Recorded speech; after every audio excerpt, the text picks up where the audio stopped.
Hello dear student, स्वागत है आप सभी का समृद्धि सोशलॉजी क्लासेस में। आज की क्लास में हम अपने टॉपिक संस्कृति को कंटिन्यू करके उसे आगे बढ़ाएंगे और जानेंगे कि संस्कृति का प्रकार क्या है, भौतिक संस्कृति एवं अभौतिक संस्कृति में अंतर क्या है, संस्कृति के निर्माण इकाइयाँ व तत्व कौन कौन से हैं, संस्कृति पर मानव जीवन का क्या प्रभाव पड़ता है, इन पर हम आज चर्चा करेंगे। तो चलिए अपनी क्लास को कंटिन्यू करते हैं। अब चर्चा करेंगे संस्कृति के प्रकार के संबंध में। अमेरिका के समाजशास्त्री अकबर ने अपनी पुस्तक सोशल चेंज में संस्कृति के जो हैं 2 प्रकार बताए हैं। पहला है भौतिक संस्कृति और दूसरा है अभौतिक संस्कृति। तो पहले भौतिक संस्कृति के बारे में जानेंगे। तो भौतिक संस्कृति में वे सभी वस्तुएं शामिल हैं जो मूर्त होती हैं। मूर्त का मतलब जिन्हें हम छू सकते हैं, जैसे कि घर हो गया, कपड़ा हो गया, वायुयान हो गया, तमाम सारी चीज़ें, मेज, कुर्सी और जो भी आप सामान छू सकते हैं वो सभी भौतिक संस्कृति के अंतर्गत आता है। वीर स्टीड महोदय हैं, उन्होंने भौतिक संस्कृति के अंतर्गत 13 तरह की वस्तुओं को गिना है। जैसे आपकी मशीनें हो गई, उपकरण हो गए, बर्तन हो गए, भवन हो गए, सड़कें हो गई, पुल हो गए, शिल्प वस्तुएं हो गई, कलात्मक वस्तुएं हो गई, कपड़े, परिवहन, फर्नीचर, खाद्य पदार्थ और दवाइयाँ। इन सभी चीज़ों को हम छू सकते हैं, सभी चीज़ें मूर्त हैं, इसलिए वीर स्टीड ने इनको भौतिक संस्कृति के अंतर्गत शामिल किया है।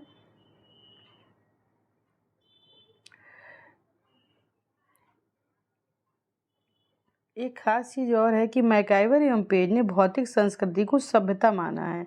कभी कभी पूछ लिया जाता है कि संस्कृति को सभ्यता किसने माना है, भौतिक संस्कृति को सभ्यता किसने माना, तब आप बताएंगे मैकाइवर ने इसे सभ्यता माना है। दूसरा है आपका अभौतिक संस्कृति। अभौतिक संस्कृति के संबंध में सोरोकिन्ने से भावनात्मक संस्कृति कहा है। सोरोकिन्ने से भावनात्मक संस्कृति कहा है और आपके अकबर ने बताया कि इसमें वो सभी वस्तुएं आती हैं जो अमूर्त होती हैं। भौतिक में मूर्त और इसमें अमूर्त, जैसे कि हमारी विश्वास हो गए, हमारी प्रथाएं, रीति रिवाज, परंपराएं, कला, भाषा, नैतिकता, ये सभी वस्तुएं जिन्हें हम महसूस कर सकते हैं। तो वो सभी वस्तुएं जिन्हें हम देख नहीं सकते, महसूस कर सकते हैं, वो आपकी अमूर्त के अंतर्गत आती हैं। उसके बाद वीर स्टीड ने अभौतिक संस्कृति के 2 प्रकार बताए हैं, आदर्श, नियम और विचार हमारे। तो ये ध्यान रखिए, कभी कभी स्पेशली वीर स्टीड का नाम दे के पूछ लेता है कि वीर स्टीड ने भौतिक संस्कृति कितने प्रकार की बताई है, वीर स्टीड ने अभौतिक संस्कृति कितने प्रकार की बताई है, और भौतिक संस्कृति को सभ्यता किसने माना है। तो इस तरीके से क्वेश्चन बनते हैं ऑब्जेक्टिव में, तो आप इसको अपने माइंड में रखें। अब चर्चा करेंगे सांस्कृतिक विलंबना के संबंध में। देखिए, अकबर ने अपनी पुस्तक सोशल चेंज में सांस्कृतिक विलंबना की अवधारणा दी है। ये बहुत ही फेमस कॉन्सेप्ट है उनकी। उन्होंने बताया, जब किसी समाज में भौतिक संस्कृति तेज़ी से विकसित हो जाए लेकिन अभौतिक संस्कृति पिछड़ जाए तो उसे हम सांस्कृतिक विलंबना कहते हैं। भौतिक संस्कृति तेज़ी से बढ़े और अभौतिक संस्कृति पीछे रह जाए तो वो सांस्कृतिक विलंबना कहलाती है। जैसे एक एग्जाम्पल भी है यहाँ पर कि कृषि करने के यंत्रों में परिवर्तन हो गया। मतलब पहले कृषि बैलों के माध्यम से की जाती थी और श्रम का अधिक प्रयोग करके की जाती थी, लेकिन आज हमारे पास नई नई टेक्नोलॉजी के आधार पर कृषि होती है। तो कृषि करने के यंत्रों में परिवर्तन हो गया है, लेकिन हमारे मूल्य परिवर्तित नहीं हुए हैं या अल्प परिवर्तित हुए, मतलब थोड़े परिवर्तित हुए। इसे सांस्कृतिक पिछड़ना या विलंबना ही कहेंगे। ये सिद्धांत अकबर ने दिया है। तो कभी कभी पूछ लेता है एग्जाम में कि सांस्कृतिक विलंबना का सिद्धांत किसने दिया, तो अकबर ने बताना है आपको। इसी तरीके के एक और सिद्धांत है प्रौद्योगिक विलंबना, वो आपके मैकाइवर ने दिया है। तो उसको देख लेते हैं। अब चर्चा करेंगे प्रौद्योगिक विलंबना के संबंध में। मैकाइवर ने बताया, जब संस्कृति में परिवर्तन हो जाता है लेकिन सभ्यता यानी कि प्रौद्योगिकी पक्ष में बदलाव उतनी तेज़ी से नहीं हो पाता है तो उसे हम प्रौद्योगिक विलंबना या प्रौद्योगिक विलंबन कहते हैं। तो ये आपकी बहुत ही फेमस कॉन्सेप्ट है मैकाइवर की। तो याद रखना है, प्रौद्योगिक विलंबना जो है मैकाइवर ने बताया था।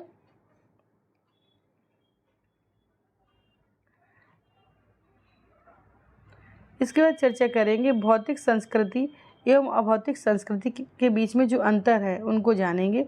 कभी कभी प्रश्न पूछ लेता है कि भौतिक और अभौतिक संस्कृति में क्या अंतर है, इसके अंतर को स्पष्ट कीजिए, तब आपको ये अंतर उसमें बताने होंगे। भौतिक संस्कृति मूर्त, जैसे कि अभी बताया कि भौतिक संस्कृति जो होती है मूर्त होती है, उसे छू सकते हैं, देख सकते हैं, जबकि अभौतिक संस्कृति अमूर्त होती है, जिसे हम केवल महसूस कर सकते हैं। तो ये आपकी इस चीज़ को ध्यान रखिए, ये मूर्त होती है भौतिक संस्कृति, अभौतिक संस्कृति आपकी अमूर्त होती है। तो पहला और महत्वपूर्ण अंतर ये आपका है। और दूसरा है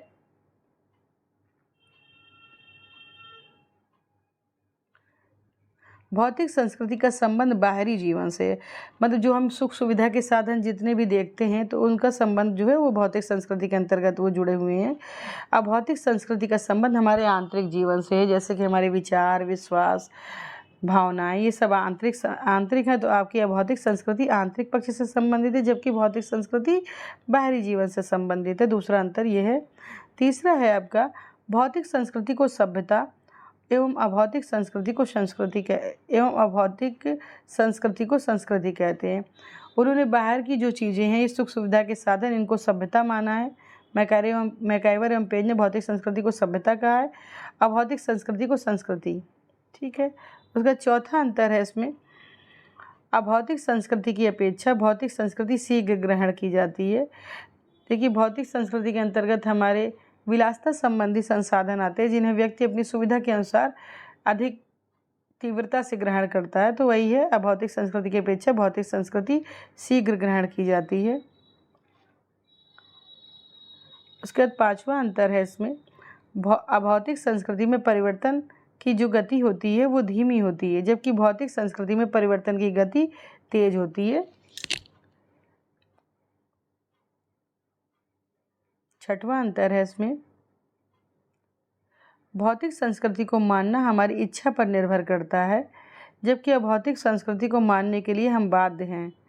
मतलब हमारी सुख सुविधा के साधन खरीदें या ना खरीदें, या उससे जुड़े रहें या ना जुड़े रहें, ये हमारी इच्छा पर डिपेंड करता है। लेकिन अभौतिक संस्कृति जो हमारे विचार हैं, हमारे मूल्य हैं, हमारी प्रथाएं हैं, हमारी परंपराएं हैं, उनको मानने के लिए हम बाध्य हैं। तो वही बताया गया है यहाँ पर कि भौतिक संस्कृति हमारी इच्छा पर निर्भर करती है, जबकि अभौतिक संस्कृति को मानने के लिए हम बाध्य हैं।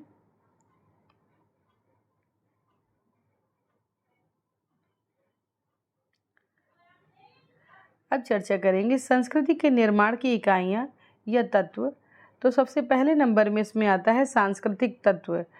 किसी भी संस्कृति की जो सबसे छोटी इकाई होती है तो उसे हम सांस्कृतिक तत्व के नाम से जानते हैं। इसका प्रयोग क्लार्क विस्लर ने, कभी कभी पूछ लेता है, ये क्लार्क विस्लर सांस्कृतिक तत्व के संबंध में किसने बताया था, तो इसका प्रयोग जो है क्लार्क विस्लर ने अपनी पुस्तक मैन एंड कल्चर में किया है। लिंटन ने इसे संस्कृति विशेषक कहा है। कुछ विद्वान इसे कल्चर आइटम कहते हैं, कुछ विद्वान इसे कल्चर आइटम कहते हैं।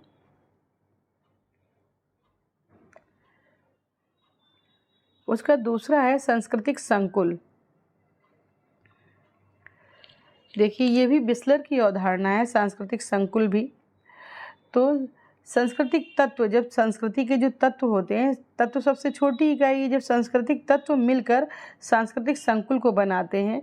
रॉबर्ट बीरस्टीड ने अपनी पुस्तक द सोशल ऑर्डर, जो कि 1970 में प्रकाशित हुई थी, कहा है उसमें कि जब हम सांस्कृतिक तत्वों के सम्मिलन की बात करते हैं तो सब संभवतः सांस्कृतिक संकुल शब्द का प्रयोग करते हैं। तो सांस्कृतिक संकुल सांस्कृतिक तत्वों के मिलने से बनता है, ध्यान रखिए। तीसरा है आपका सांस्कृतिक समूह।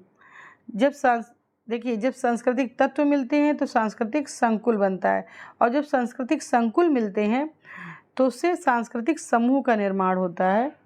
तो प्रत्येक चीज़ एक दूसरे से जुड़ी हुई है।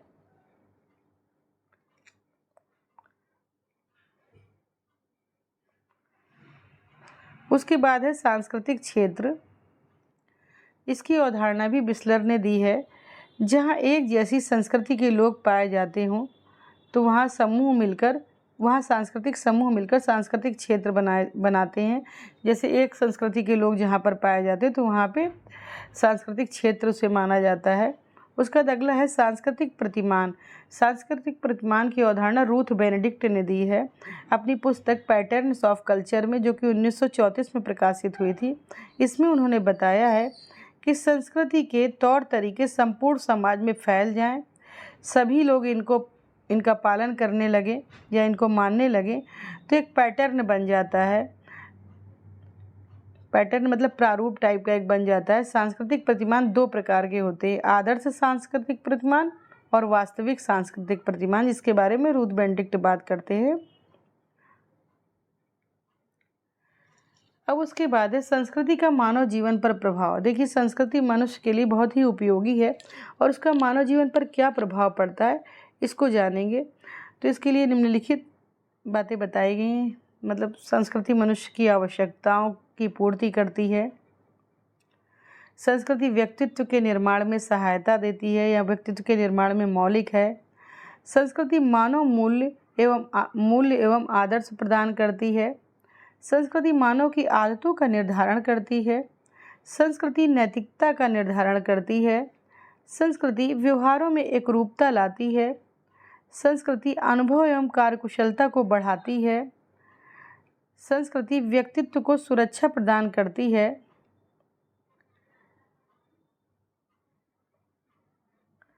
संस्कृति समस्याओं का समाधान करती है, संस्कृति मानव को मानव की संज्ञा प्रदान करती है, संस्कृति ही परिस्थिति एवं भूमिका का निर्धारण करती है, संस्कृति सामाजिक नियंत्रण में सहायक होती है।